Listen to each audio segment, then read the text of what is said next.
the moment humans learned to control light. For most of history, darkness ruled half of every human life, swallowing movement, hiding danger, and deciding when fear would arrive. It shaped every decision, every shelter, every moment of vulnerability. To understand why controlling light changed everything, we must return to a world where the sun dictated survival and night erased certainty.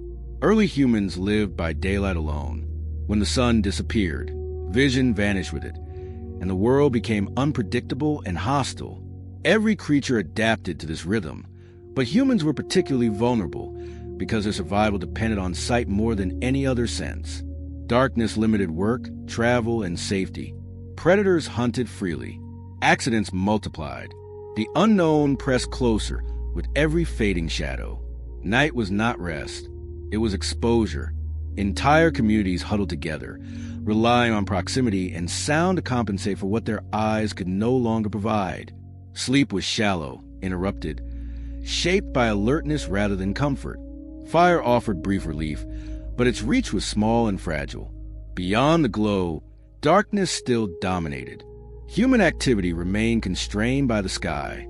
A campfire could warm a circle of bodies and push the nearest shadows a few steps back, but the vast surrounding world remained untouched. Then humans began doing something different. They started shaping light itself, extending it, guiding it, and deciding where it belonged. Flames were positioned intentionally. Reflections were used. Openings were carved to invite sunlight deeper into shelter. What had once been a passive relationship with brightness became an active one, as humans experimented with surfaces and materials that could bend, hold, or amplify even a small source of illumination. Light stopped being accidental. This shift changed perception immediately. Shadows retreated. Spaces became navigable. Tasks continued after sunset. Safety expanded outward from controlled brightness. The world after dark, which had always been a place of withdrawal and caution, slowly transformed into a place where intention could still operate and where minds could still plan. But more than safety changed. Light altered awareness. When humans could see longer, they could think longer. Observation replaced instinct. Attention replaced fear. The extended hours of visibility meant that humans were no longer forced to compress all their creative and productive energy into the daylight window. Darkness had once controlled human behavior. Now humans were beginning to push back. And in that quiet struggle between shadow and illumination, a deeper transformation was unfolding. As humans learned to extend light, its influence reached far beyond visibility. Because once darkness could be pushed back, time itself felt expandable. Work no longer ended at sunset. Tools were shaped longer. Food was prepared with care instead of haste. Social life stretched into the night, changing how people connected and communicated. Conversations deepened when they were not cut short by failing light. Relationships had more room to develop, and communities grew more cohesive as shared evenings became a space for bonding, storytelling, and collective decision-making. Light reshaped space. Shelters were organized around brightness. Gathering places formed where illumination was strongest. Darkness became something managed rather than feared. The interior of a dwelling was no longer a uniform shadow after sundown. Instead, it became a landscape of intentional zones, where different activities could happen in different pools of controlled light. This control brought confidence. Movement after sunset became possible. Night stopped being a boundary and became another phase of life. Humans were no longer fully ruled by the sky. The psychological effect was profound. A species that had spent countless generations retreating from the dark began to stand its ground, not through aggression, but through ingenuity. But artificial light carried limits. Flames consumed fuel. Smoke suffocated. Fire demanded constant care. Control required attention and discipline. Every gain in illumination came at a cost, whether measured in labor, resources, or the health consequences of breathing smoke in enclosed spaces for extended hours. Still, humans refined it. Torches were improved. Lamps emerged. Oils replaced raw flame. Light grew steadier, safer, and more reliable. Each improvement was incremental, but the cumulative effect was transformative. What began as a flickering, unreliable glow eventually became a dependable presence that could be counted on to the longest nights. With reliability came planning. Activities were scheduled. Rituals shifted. Time became flexible. The day no longer defined human potential. Humans could now choose when to work and when to rest, not based on position of the sun, but based on their own needs and priorities. Yet light also revealed what darkness had hidden. Imperfections became visible. Conflicts emerged. Privacy shrank. Exposure increased. The same illumination that brought safety also brought scrutiny, and humans began to realize that being seen was not always a comfort. Control over light was not only power over environment, it was power over perception. And perception would soon shape something far greater than safety. It would shape belief. As light became dependable, it began reshaping culture, belief, and authority, because what humans could see clearly, they began to trust more deeply. Sacred spaces were built around illumination. Light became symbolic of truth, knowledge, and safety. Darkness became associated with danger, ignorance, and threat. This division shaped myths, rituals, and moral frameworks. Across countless traditions, light represented revelation and goodness, while shadow stood for concealment and corruption. These associations were not accidental. They grew directly from the lived experience of a species that had suffered in darkness and thrived in brightness. Power followed light. Leaders gathered people where visibility was controlled.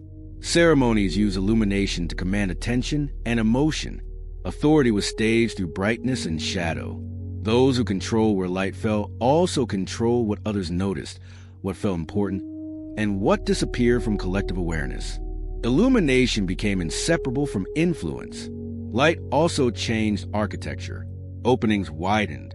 Interior spaces deepened. Cities glowed at night, extending life beyond natural limits. Urban centers became beacons of control and safety. Buildings were designed not merely for shelter, but for the management of light, with windows and reflective surfaces transforming structures into statements of power and permanence. But this expansion came with cost. Constant light disrupted natural rhythms. Sleep shifted. Bodies adapted slowly. The boundary between day and night blurred. The human body, shaped by ages of responding to natural cycles of brightness and darkness, found itself in an environment that no longer respected those cycles. Light intensified inequality. Those with access to illumination worked longer, learned more, and gained advantage. Darkness became a limitation imposed on the powerless. The ability to afford fuel, maintain lamps, and sustain brightness through the night became a marker of status. As visibility increased, secrecy decreased. Actions became observable. Surveillance emerged long before technology. Being seen became a form of control. Communities began to govern behavior through exposure, knowing that what happened in the light was accountable in ways that what happened in darkness was not. This created tension. Light promised safety, but demanded exposure. It reduced fear, but increased scrutiny. Freedom and control grew together, tangled in a paradox that would only intensify as illumination became more powerful and more pervasive. The conflict was no longer between humans and darkness. It was between illumination and privacy. And this struggle was pushing toward a breaking point. The climax of controlling light was not brightness, but influence. Because once humans could decide what was illuminated and what remained in shadow, they could shape attention, belief, and behavior. The power to direct light was, in essence, the power to direct focus, and focus determined what mattered in any given moment. What was seen became the basis for judgment, decision, and memory. What remained unseen was effectively erased from consideration. Light revealed truth, but it also had context. What was seen felt important. What stayed dark disappeared from awareness. Illumination became a tool of focus and power. This principle extended far beyond physical spaces. It shaped how stories were told and how authority maintained itself across generations. This pattern continues today. We flood spaces with light, both physical and digital. Screens glow constantly. Information is illuminated endlessly. Darkness is rare.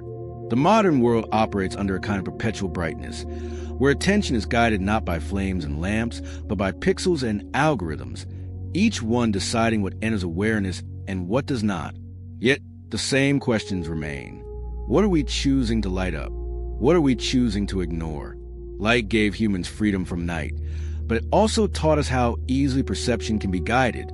The ability to control what others see remains one of the most potent forms of influence, whether exercised through architecture, media, or technology. The discovery that once protected us from predators now shapes culture, authority, and identity. Controlling light did not just extend the day, it changed how humans decide what is real. So what do you think? Does light reveal truth? Or does it simply decide what we see? The